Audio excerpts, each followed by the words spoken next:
Escritura de poemas. El epíteto. Producto, escritura de haikus. Semana 17, sexto grado. Un saludo y un fuerte abrazo para Ana Esther, Jonathan José, Hazel Yamilet, Evelyn Zavala, Jimmy Calderón, Gerardo Daniel Rivera y Samuel David. Muchas gracias por sus comentarios y por estar siempre pendiente de los videos. Como siempre les recomiendo realizar una lectura despacio y las veces que sean necesarias hasta comprender el contenido y luego resolver cada una de las actividades. Comencemos. Actividades de anticipación. Vamos a leer el siguiente poema, pero también se nos pide que completemos con las palabras que encontramos a la derecha. Entonces, al completarlo, nos quedará así. La muerte invade de vez en cuando el sueño y hace sus cálculos. Invierno, invierno, el invierno me gusta y hace calor. Después de todo, la muerte es solo un síntoma de que hubo vida. Lo peor del eco es que dice las mismas barbaridades. Hay pocas cosas tan ensordedoras como el silencio. Lo pueden repetir varias veces hasta que les guste cómo lo están declamando. Ahora completamos las siguientes preguntas. Ya hicimos lo de completar el poema con las palabras que estaban a la derecha. Ahora hay que comentar lo que entendemos de sus versos del poema que acabamos de leer.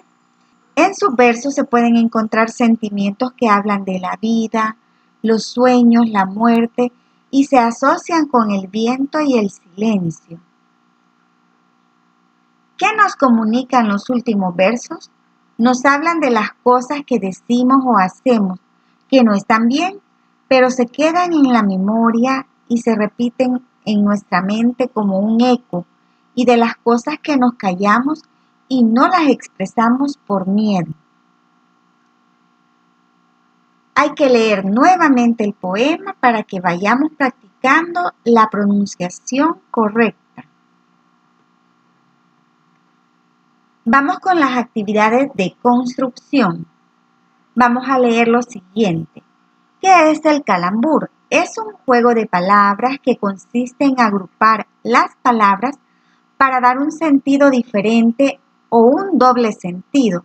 Observamos los ejemplos. Hilo es, hilo es. Y en este caso va a ser igual a decir hilo es, hilo es. En este caso estamos hablando del hilo de coser y en este caso se está asegurando algo. En este otro, tuberías y tuberías. Tuberías de tubos, de conexiones, de instalaciones de tubos. Y tuberías se refiere a tomar decisión. Tú verás qué hacer, etc.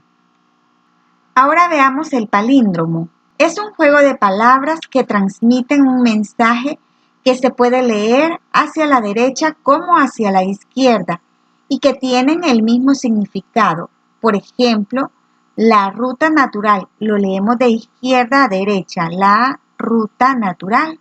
Y si lo leemos de derecha a izquierda, dice lo mismo, la ruta natural. En este otro, se es o no se es o no se es. El calambur presenta los versos casi con el mismo sonido, pero con una escritura y sentido diferente, mientras que el palíndromo es posible leer al derecho y al revés el mismo significado. Analizamos y comentamos los siguientes ejemplos. Observamos este ejemplo, lo leemos y nos damos cuenta que aquí se está aplicando el calambur y en este otro caso el palíndrome. Si lo vemos, ¿acaso hubo búhos acá? ¿Acaso hubo búhos acá? Si observamos, son ejemplos de calambur y de palíndrome. Ahora vamos a escribir un calambur y un palíndromo. Por ejemplo, tengo este y este otro.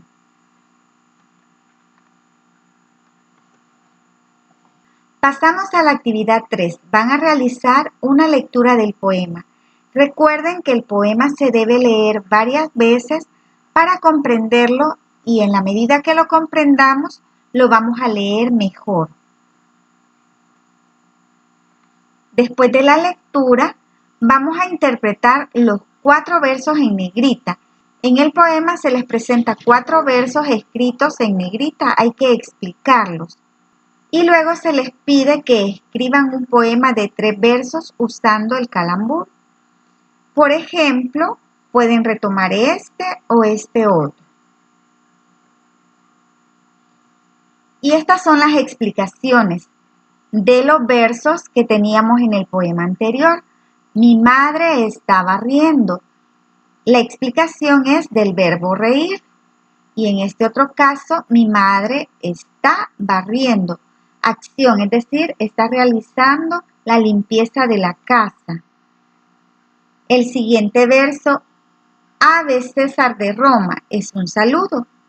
Y a veces arde Roma, en este caso se refiere que a lo mejor está en llamas o está en guerra. María es pía. En este caso está hablando, se refiere a que María es devota, religiosa, cumple con las prácticas propias de su religión. Y en este otro caso, María espía. Se refiere a que María vigila, observa. Y el último verso, échate. Se está hablando de verter, de depositar en un recipiente la bebida que es un té. Y en este otro, échate.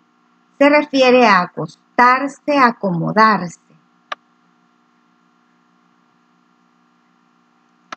Ahora veamos el epíteto. ¿Qué es?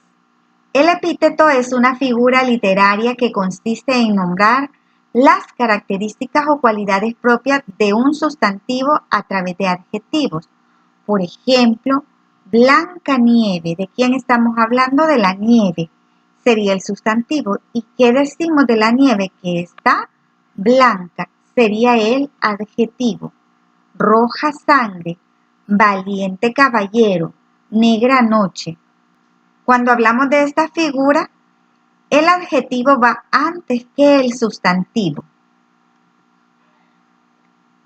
Vamos a la siguiente actividad. Formemos epítetos relacionando las palabras. Por ejemplo, blanca leche, brillante sol, alta torre, ardiente brasa, fresca lluvia.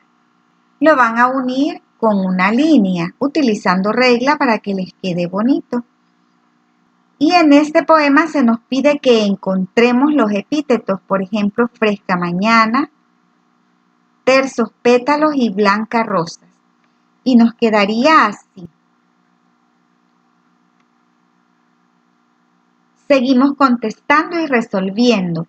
¿Qué emoción predomina en el poema? Predomina la emoción de la alegría. ¿Qué significan los versos fresca mañana, en el invierno juega, el sol dormita? Que en esa mañana el sol no ha salido y está fresco el clima. Y la última, ¿qué situaciones de la naturaleza me impresionan más? En mi caso, los fenómenos naturales como la lluvia y el arco iris.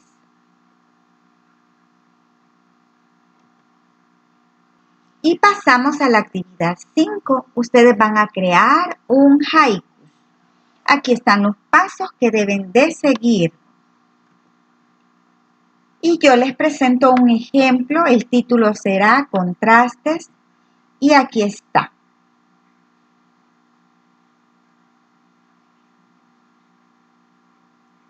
Y pasamos a la actividad de consolidación, que es la revisión de su poema.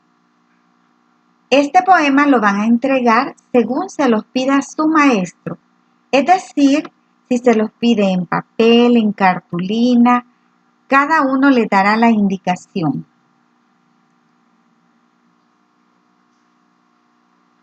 Y por último, van a evaluar su trabajo ya finalizado. En su casa leen el poema que hicieron, escuchan las sugerencias de sus familiares y además le solicitan a un familiar que compartan o que les escriban una carta dirigida a un familiar para saber cómo se hacía en un formato de papel y la van a presentar en la siguiente clase. Y con eso terminamos el desarrollo de este contenido. Que tengan un bonito día.